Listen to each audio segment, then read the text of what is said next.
Պարոն Իսրայելյան, դուք ինչ ակնկալիքով եք եկել այստեղ, ինչ սպասելիքներ ունեք ազգային ժողովից, արդյոք կընդառաջեն այստեղ ցույց իրականացնողներին, անհետ կորած զինծառայողների ծնողներին։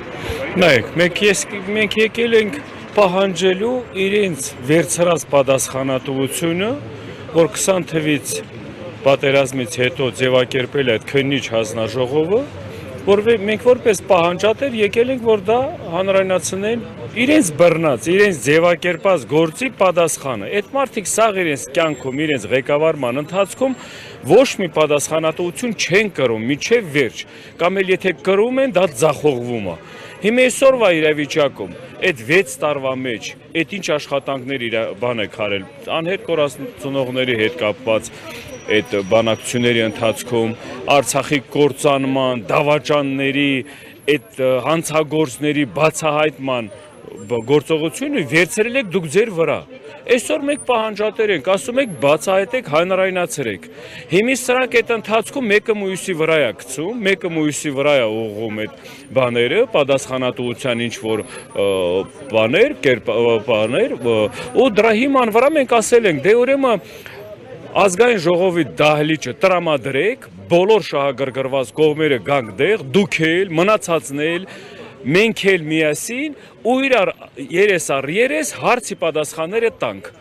Ու այս այն պարագանա, որ էլի բերել պատին ենք դեմ տվել, որ ասեք դե եթե ասելիք ունեք, ասեք, իրանք սկսեն են խուսափելը, իրանք սկսում են էլի նորից տարբեր բաներ ձևակերպելը, առիթներ, որ սրա հիման վրա, մյուսի հիման վրա, հա, այսօրվա պարագայում այ պահանջը դա է, ու այդ պահանջի հիման վրա էլ մեր նպատակը ինչ է, հանրությանը աչքերը բացենք, որ ժողովուրդը տենան այդ նիգադյայ հանցագործները հետ իշխանության մեջ են դրանք։ Այդ ով մեղավորներն իշխանության մեջ են ներգրաված ի պաշտոնից սկսած բոլոր պատասխանատու ներկայացուցիչները։ Եթե վախ չունեք, եկեք երես առ երես պատասխաններ տվեք։ Եթե դե ինչ որ գաղտնիքների մասին է խոսքը գնում, ես դրա համար արդեն անդրադարձել եմ։ Արցախը հանձնելուց հետո ինչ գաղտնիքների մասին է խոսքը գնում։ Արցախին թուրքը եթե տիրապետել է, ուրեմն այդ գաղտնիքներին էլ է տիրապետել ու դրանից հետո իր հաղթանակն էլ հենց այդ ձևի։ Հիմա ուզում ենք իմանալ այդ գաղտնիքները, այդ պատոնոկները ով է այդ գաղտնիքները, որ ներկայացրել է համագործակցել է ադրբեջանցիների հետ։ Նաև օրերս Օնիկ Գասպարյանը հայտարարությամբ հանդես եկավ, նա առաջարկեց ազգային ժողովում փակ նիստով խոսել բաց տեքստով, ներկայացնել մեղադրանքներ, ովքեր են մեղավորները եւ ովքեր են պատասխանատուները, սա ձեզ համար ընդունելի տարբերակ է։ Ընդունելի տարբերակ է, էլի ընդունելի տարբերակ է, բայց Օնիկ Գասպարյանի պահվածքը մենք կուզեինք հենց 20 թվի պատերազմից հետո այդ ձևի մեկնաբանությունով դուրս գար ու իր այդ բաները, այդ գործընթացի ժամանակ, եթե ինքը տեսել է, եթե ինքը նկատել է, եկել ականատես է եղել դավաճանության հանցագործության բաներ, ինքը այն ժամանակվանից պիտի բարձրաձայնել, բայց հիմա էլ չի ուշ։ Եթե տենց արձագանքել է, մենք էլի ամբողջ հանրության կողմից, ժողովրդի կողմից պատրաստ ենք միասնական, որ վաղը չասեն դեղ ինչ որ խոսակցություն է եղել, որ դա չի արձագանքվել կամ չի ասացվել, այսօր եկել է այն օրը, որ բոլորը պիտի խոսեն։ Բոլորը, ով կրում է զինվորական խոսքի այդ պատասխանատվության, թե այն ժամանակվանից սկսած, թե դրանից հետո սկսված,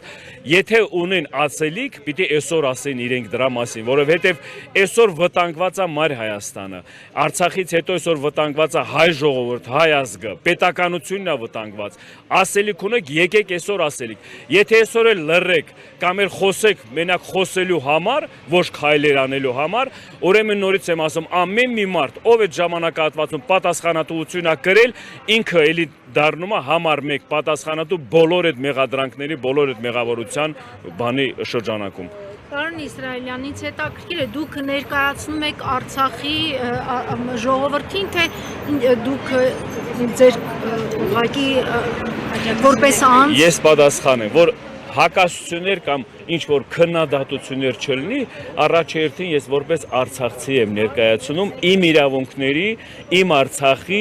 գործանման պատճառները բացահայտելու համար։ Բոլոր նրանք, ովքեր շահագրգռված են այս հարցի բացման, այս հարցի պարզության, կարան գան մասնակցեն, որովհետև սա ստիպողական չի, սա մեկ է չենք խոսում ինչ որ բան այդ մարդու մեջ արտնացնելու։ Բայց ես ասեմ, արցախահայության մեծամասնությունը շահագրգռված է այս պարագայում, իմ ամեն մի բառս ես գիտեմ թե կիսում է մեծամասնությունը, վերես պարագայում այսօրվա իրավիճակում բացահայտեն Արցախի կործանման, Արցախի այդ հանցագործ, որ ասում եմ մասնակիցներին, որոնք մասնակցել են, նորից եմ ասում, առանց հայի դավաճանության Արցախը հանձնում չէր լինի։ Այդ դավաճանները մենք պիտի պարզաբանենք, այդ դավաճանները պիտի պատասխանատվության պատժի ենթարկվեն։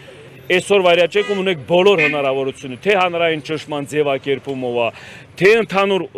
շահագրգռված տարբեր ներկայացուցիչների կողմից, մենք պիտի պարզաբանենք Արցախի հանձնումը ում կողմից է եղել դավաճանություն, ովքեր են մասնակցել այդ հանցագործությանը, որ վաղվա օրը գալիք ընտրություններում, եթե ժողովուրդը գնում է ընտրություն կայացնելու իրական,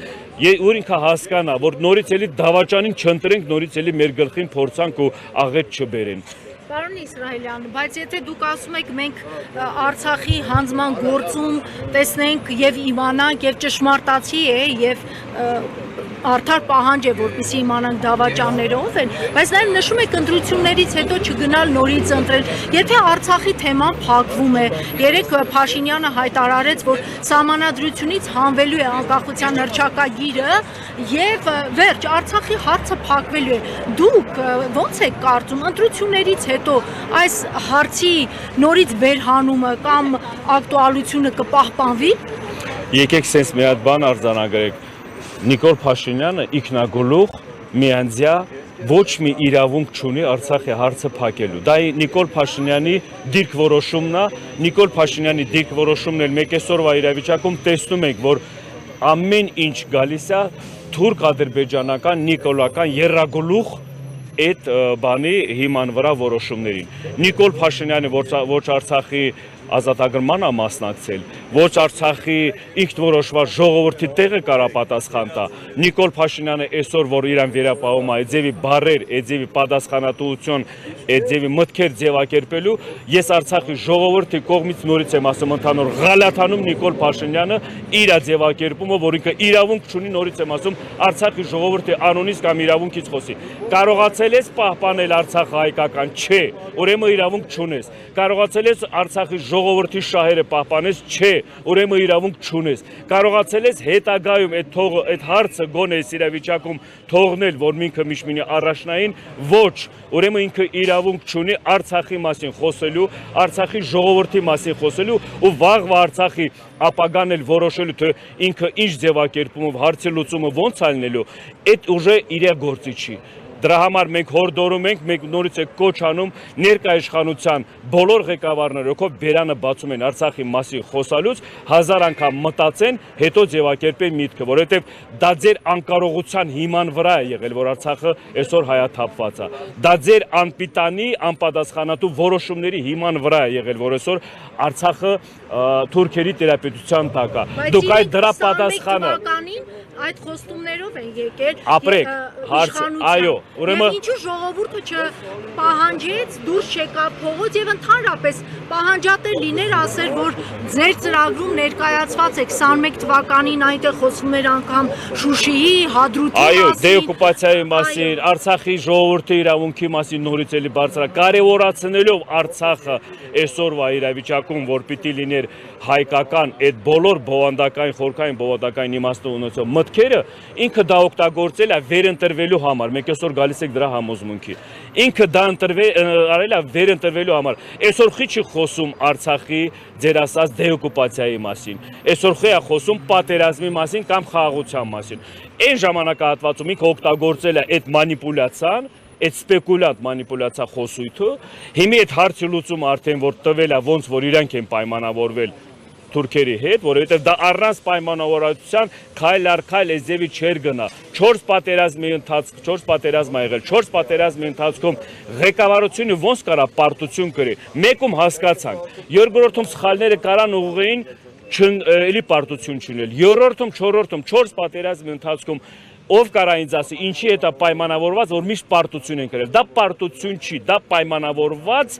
էտապներով գործողություն է եղել, որ ձևակերպեն խոսքի գալով, որ այս sense իրավիճակի ենք հասել։ Հիմա այսօրվա այդ հանձնաժողովը, որ պիտի բացահայտի հանրայնացիոնի, ինչի համար չեն շահագրգռված, որովհետև իրենց ամենամեծ փայ մեղքն դեղ է, որևէ համար մեկ պատասխանատուն իրենք են։ Ոնց կարող է ինքը շահագրգռված լինի, դա բացահայտվի առանձնապես միջև ընտրությունները։ Դրա համար թե ընտրություններով, թե փողոցով, թե ինչ գործողության process-ները պիտի մենք իրականացնենք հանրության կողմից կամ ընդդիմադիր դաշտի կողմից, բացահայտելու բոլորիս ունենք հնարավորություն ստիպելու, որ բացահայտեն այս բաները, այս հարցի պատասխանները, հանրայնացնելու համար։ Ժողովուրդն է որոշում, դու ես ասում, ժողովուրդն է որոշում վաղվա, ժողովուրդը պահանջում է բացահայտել ձեր կառավարման ընթացքում այս աղետները, այս վիշտը, որ բերել եք ժողովրդի գլխին։ Հիմա ժողովուրդն էլ նույնն էլ պահանջում է։ Դե ուրեմն դուք գնացեք ժողովրդի հետ միասին, որ ասում եմ բան երես առ երես մեր բանարած առաջարկած տարբերակով ազգային ժողովում եկեք բոլորդ դեղ ներկա եղեք, եկեք բոլորդ հարց ու պատասխաններին տվեք, եթե տենց ունեք համարձակություն ու վստահություն, եթե դուք այդ մեղավորությունը չունեք, եկեք ինչն է ձեզ խանգարում։ Եթե մի բանը խանգարում է, ուրեմն մեղքը մեղք է զգում։ Եթե մի բանը խանգարում է, ուրեմն մեղավոր է զգում։ Ինչի համար մենք առավոտը Ցյուրիքում բաց sense խոսում ենք, պահանջում ենք։ Դուք էլ բաց խոսեցիք։ Եթե չեք խոսում, ուրեմն մեղք կա ձեր մոտ, որ դու այդ մեղքի հիման վրա էլ դուք չեք բանանում, չեք դուրս գալիս կամ շահագրգռված եք այդ հարցը հանրայնացնելու համար։